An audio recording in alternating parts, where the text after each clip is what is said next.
the thing I felt I failed with was my marriage, because I never on this earth thought my husband would leave me. The story you're about to hear is real. A real client working with David Holman to achieve extraordinary results. David has worked with high performers such as Olympic athletes and business owners, as well as those looking to develop meaningful relationships. Aside from names and certain characteristics which have been changed to protect clients' confidentiality, all other details are true. This special season is brought to you by the Self-Belief Chief podcast. In this episode, I'm speaking to a client who's recently gone through heartbreak, and it's making her question pretty much everything, including her previous relationships. She also shares something quite personal about what she's missing in her life and helps me understand exactly what she's looking for from me. But a key part of this episode is going to be this. You can't control the events in life, but you can control what they mean. Let's get into the episode. And I think the thing I felt I failed with was my marriage, because I never on this earth thought my husband would leave me. I was that confident of the relationship that we had. So that completely threw me, completely. Mm-hmm. And then for it to happen again, and then to lose my dad, I have nobody now in my life who tells me things are okay or I can do things. I have to do it on my own. Mm-hmm. And that's what I find hard. So it wasn't the past, it's more the present and the future that I have this limitless thing and think to myself, right, well, yes, I want to meet somebody, but if I meet somebody, oh my God, it's just, they're going to leave me. So I won't meet anybody. Because I can look after myself, I can have my yoga, I can do a lovely time. But then I think, well, no, that's really crazy because I'd had a better time with somebody. But then I have this thing, but yeah, it's just going to turn out shit. Hmm. And I haven't got my dad to say to me, no, just jump in and go and have a go. Because he would say that. I'll ask you a question. Having just heard the client say that, what do you think she needs from me? She mentions about her father no longer being there to be that voice to say, yeah, let's just go do it. To give her that certainty and that confidence, that stability. So I know, in a sense, what my role might be here for her going forward, but I also want to address it with her. I think it's important to address it with her and get a sense of if in her mind that is something that she needs. I have been working with her for maybe a month now, so she knows me quite well. It's the first time she's mentioned this aspect though. And so, whilst I bring it up here, I'm really curious. Does she see me playing a similar role as the one her dad played? I've possibly only just understood what the point of me is in your life now. Oh, bless you, haven't replaced my dad. That's all. No. I don't mean it like that. I just mean someone that goes, it's okay, and yeah, let's do it. Yeah. You are. Sorry, I'm getting emotional. No, it's okay. But we all need that sort of thing. Absolutely. To someone else to go, yeah, you're not crazy. It's okay. Yeah, but you never ever judge me. No, I don't need to. But yeah, no, we all need that thing. I've used that phrase with other people before, which is it's okay, and yes, let's do it. You know, it's yeah. But then I go away and think I can do it, and I just do it, and I think, well, you knew you could do it, but you needed that affirmation from somebody else to say, yeah, go for it, go and do it. Absolutely. Yeah. No, we all absolutely need that. And most, that's why when I have conversations with people about working with them, a big part of it is I ask them about the aspect of accountability, because we sometimes when we're going through that sort of dark tunnel where we can't really see anything, we want someone else who does have a torch or has been down that dark tunnel themselves before. And so we want them to be able to go, no, it is this way. Like, you're in a tunnel, like, there must be an ending to this tunnel somewhere, but it's so dark and you keep going for so long, you're just like, well, I can't see anything. If I can't see anything, then why should, and at that point we still to go, whether should I keep walking or should I walk back the way I came, because at least I know there's a way out that way. Mm. I'm about to share a story of another client who lost their father, and as painful and as difficult as it was, how they used it as a learning experience to help them continue their growth when it comes to relationships. It goes back to what I said at the beginning, is you can't control the events, but you can control what they mean. It's still painful, it's still uncomfortable, but is there a meaning that we can find that could continue to help us grow? I want to share this story with my client because I don't want to tell her what she needs to do or this or that. Who am I to say? But if I can share a story of what someone else has done, she'll indirectly place herself in the story just to open up some possibilities of what she might be able to do and how she might be able to grow in the future. It was a couple, and I was speaking with this woman, and her father maybe passed away a year previously, and their relationship was a little bit rocky, and she sort of started to get quite agitated with her husband or partner. She sort of intimated that maybe he wasn't totally sure anymore about the relationship, and obviously, this uncertainty is sort of really getting to her. And she's saying he sort of says, I don't let him in. And I said, well, look, as awful as it is that your father's not here anymore, maybe this is the opportunity where now with that male figure and that partner, he can really step in and be your husband now. Mm-hmm. Because before it was, you had a husband, but you'd always go to your father. Mm. And that he wasn't able to be a male figure in your life. I said, I don't know, but I just wonder whether he does in fact feel that way. Mm-hmm. She said, you know what, I'm going to say it to him. And she came back the following week, and she said he sort of was just silent, and eventually he found the words, and he said, I didn't ever think of it like that, but a little bit like that. Yeah, it's like your father's a wonderful man. He absolutely was, and I completely admired him. But I also knew that I couldn't replace your father, and I didn't want to. But at the same time, I wanted to be a male figure in your life. It was an opportunity for him to finally do that. As she's nodding along, I'm going to keep going with the idea of finding new meaning for some of the tough moments in our life. And I'm going to start exploring perhaps some rejection she's had previously. Here's a really crucial bit I want you to be aware of. Rejection is as painful as whatever you think it means. If you think it means you're useless, people are better looking, smarter, cleverer, you're useless, then of course it's going to be incredibly painful. Finding new meaning for rejection and finding a new meaning for what to take from our previous relationships can change everything. Do you regret any of your previous relationships?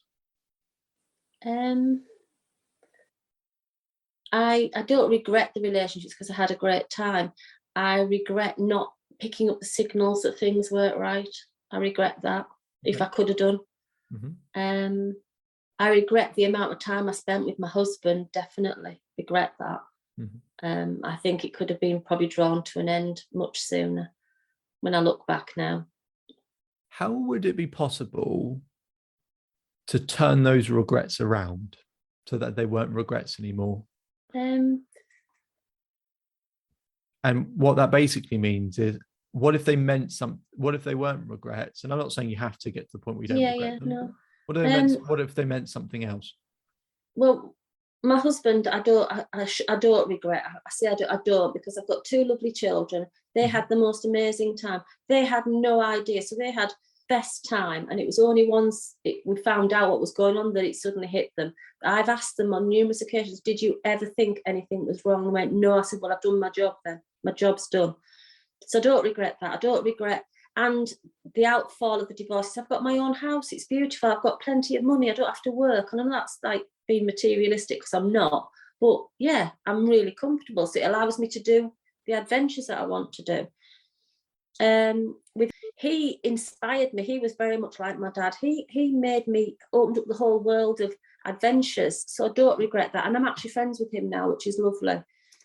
It's a different ball game. I really thought he was the one until now I reflect, and I think he was just a part of my life that was missing. I didn't have this a guy who liked to go out all the time dancing and drinking and food and weekends away. I didn't have that, so it was kind of exciting. I regret meeting him. I do. I regret investing 2 years in somebody who would finish it like he did. So, well, I finished it. He was one who cheated on the dating apps. So whilst you regret it, that's where part of this pain point is going to come from in terms of worry about the future. So as really wrenchingly difficult as it is to find it in difficult moments, I'm not saying you have to be happy that it happened, because you never have to be happy it happened. No. But sometimes if life is much easier, again, very idealistic, life is much easier when we believe it's happening for us, not to us. So if you find a way that serves you, I think that's going to take away a lot of fear and pain. Yeah. So rather than it being something I wish it never happened, what have you got from that relationship? What might that thing be? Yeah, it's made me aware of the pitfalls of dating apps, and I look at my friends and I've tried to advise them because of what happened to me. So yeah, that's kind of made me very, very wary. Not wary in a good way though. I'm able to read people better. I think if I hadn't had the experience, the couple of guys or the few guys I've been talking to, I probably would have met them, but I didn't, because I wasn't 100% sure. And I thought, no, I'm not investing in these people. I'm not sure about them. So it's kind of taught me to be a bit more careful, I think. Ask better questions, not interrogate people, and actually go with my gut and think, no, it's not right, this. So yeah, no, I don't regret meeting any of them. I don't regret any of the things I had, because I had great times. What do you think are the benefits of changing that meaning and that being reinforced day after day after day after day, instead of saying we have regrets, wish this never happened, that actually there was purpose, there was reason, there was meaning, there was growth, there was learning, that actually for the opportunity and the time that really matters, we'll have developed all of these tools and resources that can help us really maximize not only our potential, but take advantage of all the opportunities, the best ones, when they present themselves.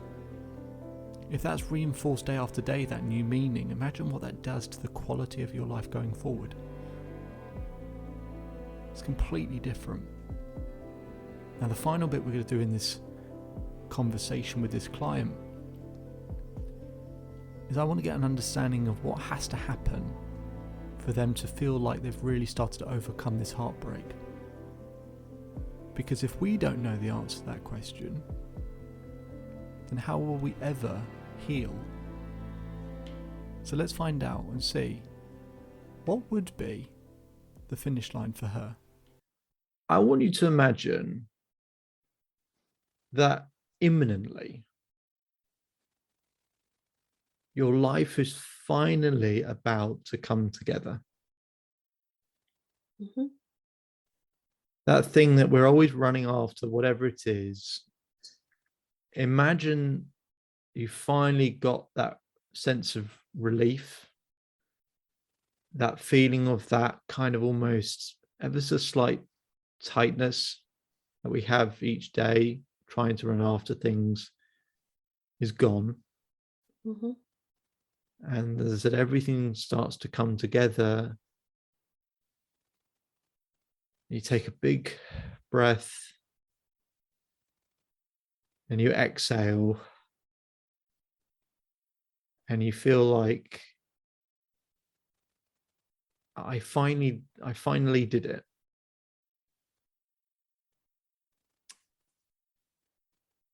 If you're imagining that, what has to happen for you to feel like you've crossed that particular finish line? Whether we ever cross it, I don't know. In reality, I think the measure for me is when I wake up on a morning and not think about me. So if I can just wake up on a morning and put my music on, or go for a run, do my yoga, get my breakfast, and smile, I'll know I've cracked it. So when I wake up and not think, right, okay, so what we're going to plan today. So the reason I'm delighted that you've just given that answer, then I'm thinking, now that doesn't usually happen, because by the end they don't have a big answer. But when I start working with people, they'd have a very big answer to that question of crossing that finish line. Something quite big and monumental would have to happen for them to feel like it's the finish line. For you to say it's getting up, perfect. Yeah. Life is a hell of a lot easier when actually we're able to tick things off, especially first thing in the morning, tick things off straight away to be in a good place. So I'm delighted that was the answer to the question. Yeah. Okay. And I do feel I am. Some days I am there. Some days I have that feeling. And it's only when I'm like driving to work and I think, I haven't thought about the situation I'm in. How fab is that? And I have my music on full blast and I'm driving to work and I'm walking to it. They're going, oh my God, what have you been doing this morning? So I do have more days like that than days that I don't have. Yeah. So yeah. Great. You probably heard the client pick up a little bit there, didn't you? Their energy picked up, their tone of voice changed, there's more enthusiasm. And I think part of that is when she had a clear idea all of a sudden of what healing actually looked like, she realised that she'd actually been accomplishing that on occasions. That maybe she's doing better than she thought. And that maybe there is some hope there going forward that she will be able to heal. Because heartbreak is one of those really incredibly difficult things. I know this firsthand. I've had that feeling of having your heart ripped out. I've had periods where I couldn't get out of bed for days and days and days. I had one occasion where I was about to give a present to my partner. We were sat in the park. I'd just got a new job at the time. I turned to go and pick up the present and give it to her, and as I turned, she said, "David, I'm having doubts." I remember just freezing, not knowing what to do, what to say. And the pain doesn't come then. No, the pain comes later, the real pain. And that's when I couldn't get out of bed. I didn't want to do anything. I didn't want to function. I didn't want to see anyone, do anything. And I help people deal with heartbreak all the time, and there's lots of different aspects to it, lots of different stages, how to change the hormone balance, the focus, the mindset, achieving certain targets. But one of the really crucial things is finding a new empowering meaning for the difficult moments in life, because that is what can help completely reshape your life.